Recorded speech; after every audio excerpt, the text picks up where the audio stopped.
game of the year is... Monkey. Astrobot! I'm a bird, mother... I'm a bird! This is our summary of Game of the Awards. We watched it, so you don't have to watch it. Hope you all enjoy the video. Game of the Year's award. It's a joke. It absolutely is a joke. They had horrible audio issues. They had horrible video feed issues, at least on the YouTube side. There were like glitches on glitches. Pedal overflowing sound effect happening when Game Science. Yeah, when Game Science were accepting their award. 感谢每一位玩家，是你们的支持，让这样一个关于勇气和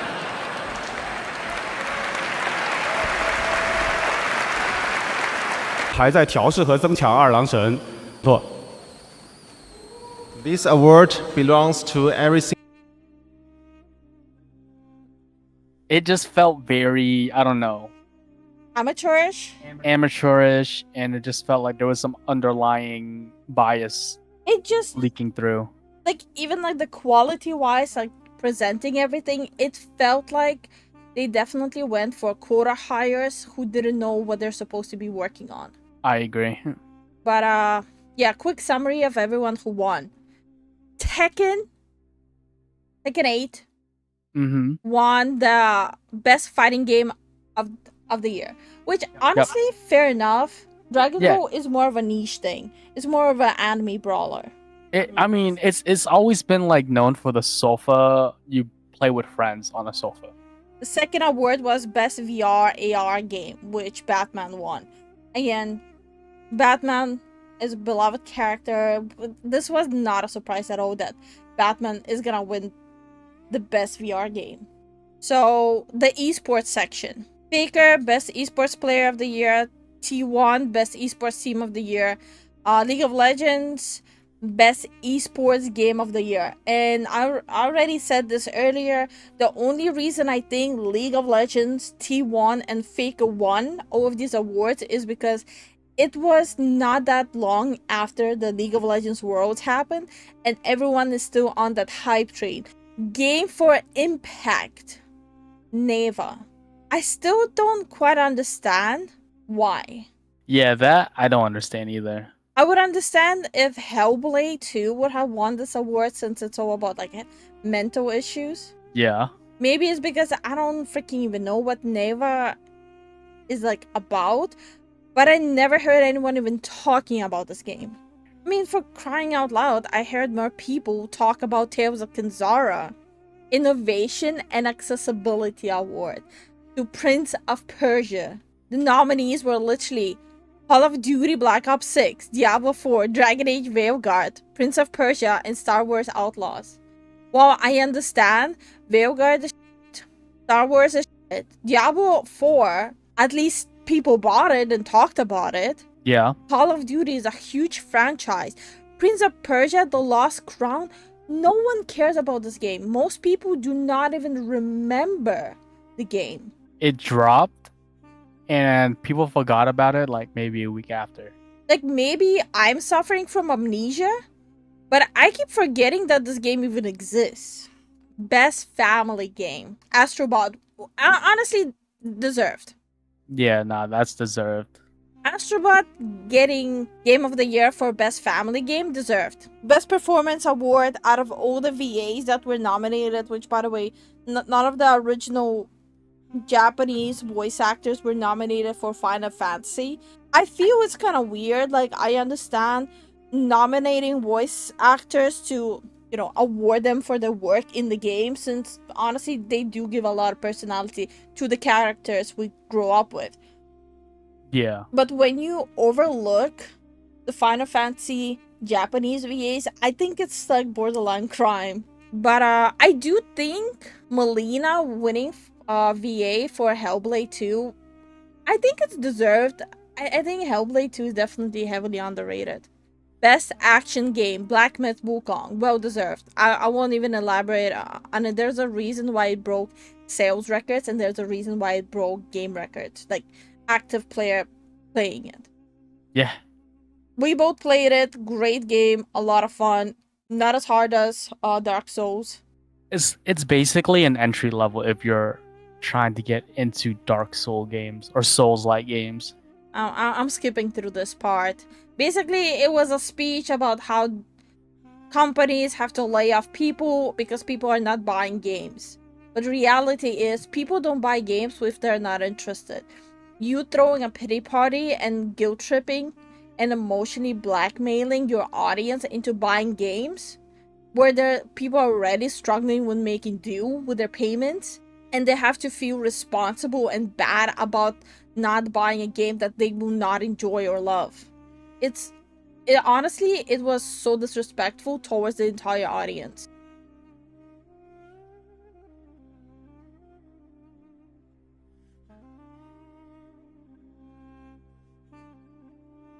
Most Oh no. anticipated game: Death Stranding 2, Ghost of Yotei, no. Grand Theft Auto 6, Metroid Prime, and Monster Hunter. I honestly thought Monster Hunter is gonna win, but at the same time, GTA 6, it has such a huge fan base that when they announced it, I'm like, oh, okay, no, that tracks. Best multiplayer game, Helldivers 2. Yeah, no, it should have been either COD, Space Marines, or Tekken 8. Those three should have just been there. Yeah, like, And well, Super Mario Party. I mean, yeah, sure. like look at that beefed up nominations. And you wanna tell me Helldivers 2 barely won this? Best community support, Baldur's Gate 3. Won't even elaborate, 100% deserved. They do have great communication with the community. Cannot wait what Larian Studios will provide as the next game, because they did say they're done with the whole D&D stuff. Mm-hmm. Cannot wait to see what their new stuff is gonna be. Sven is gonna show us the promised land.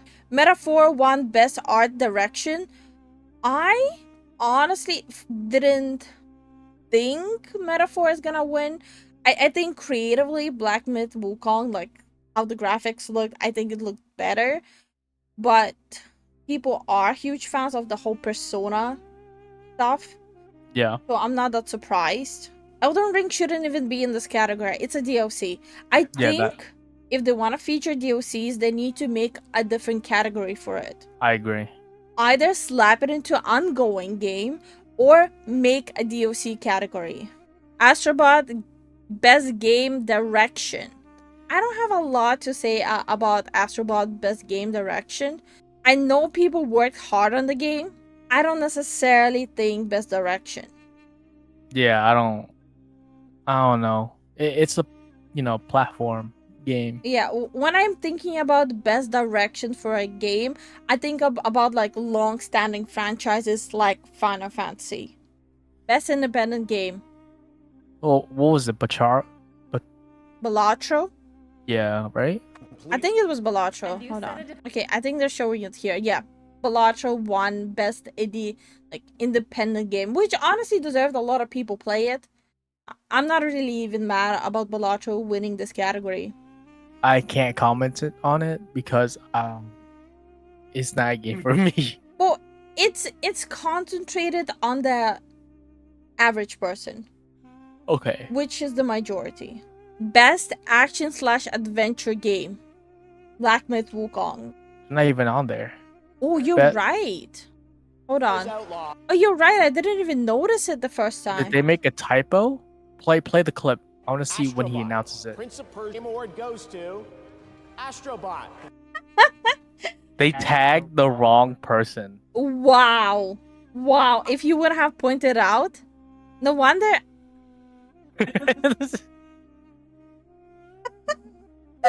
This is, oh my god, this is a troll fest. Okay, best role-playing game, Metaphor. Not surprised. Game of the year, content creator, Casio, instead of Pecora. I personally thought it's gonna be Pecora. I personally don't watch her, but considering the immense numbers she pulls in, the immense followership she has across all platforms, the immense sheer recognizability she has within the households, Yeah. her being a spokesperson at a baseball game in US, her actively communicating with game developers like Kojima, I feel like this is some weird stuff happening here. I don't know if they decided not to give her an award because they just assume only Japanese people watch her, but I guarantee you, people globally watch her. He might be a sweet guy, but sheer, like how much they do in the industry, it should have been Pecora. Sim/strategy game, Frostpunk game. I don't have a lot to say about that. Yeah, me neither. I mean, it's Frostpunk, you know. I know people enjoy Frostpunk 1, so I'm assuming Frostpunk 2 is the same formula, but better, I guess. I don't know. I don't really play. The main strategy games I play is Civ games. Sports and racing game. I thought it's gonna be F1. F1 has a huge audience. Yeah, I was surprised F1 didn't win that. Sports/racing game of the year was eSports FC 25. Okay. Best ongoing game, Helldivers 2. It shouldn't have been there. Out of Destiny 2, which Destiny 2 is a horrible ongoing game. Yeah, it's dying. Diablo 4, horrible ongoing game. Final Fantasy 14, great ongoing game. Helldivers 2, Fortnite. Fortnite should have won. Yeah, I don't understand that either. Especially since they've been out only for a year. How do you... And same as with Diablo 4, how do you put like 1-year-old games in best ongoing game? It doesn't make sense. It doesn't make sense. Like, you should be putting like old games on here that are still ongoing. Yep. Dota 2 should have been there, League of Legends should have been there, Valorant should have been there. Counter-Strike should have been there. Counter-Strike should have been there from jump. World of Warcraft. WoW, yeah.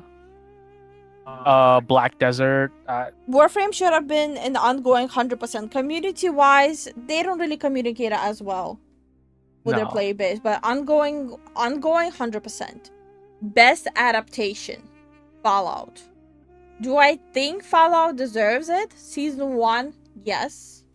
I haven't heard people talk about like beyond that. Maybe there is no season 2. I don't watch adaptations. I do think if Arcane would have dropped earlier, Arcane would have won. Of course, a lot of gacha games got featured. A lot of people play gacha games. I agree. They're free to play. You don't have to pay. You don't have to use money at all to enjoy those games. And it has a broad, massive audience.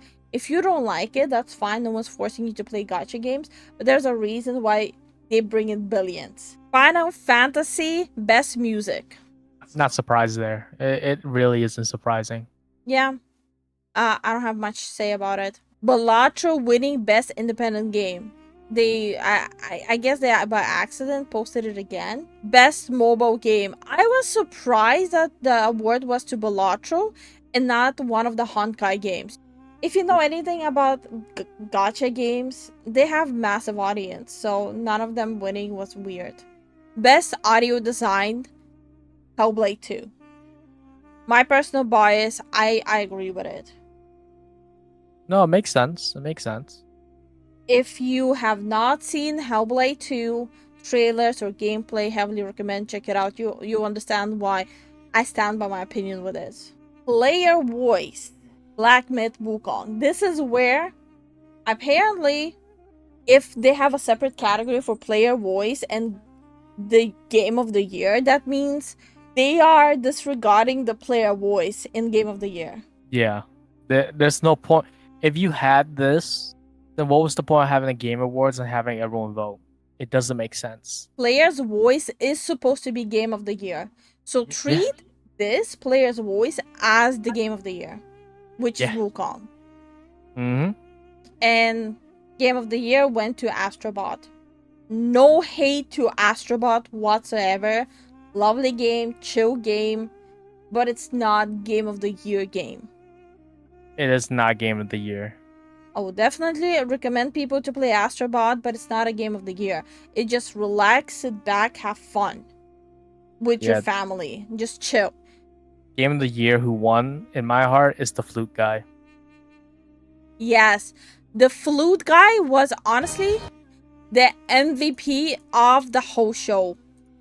If we learned anything in 2024, is that people who actually buy games are disposable numbers to them up until the game doesn't sell, and then they put up a show in a emotionally blackmailing video to feel bad about not buying their game. I just wanted to provide like a quick summary of the Game Award show so people don't have to sit through the whole thing.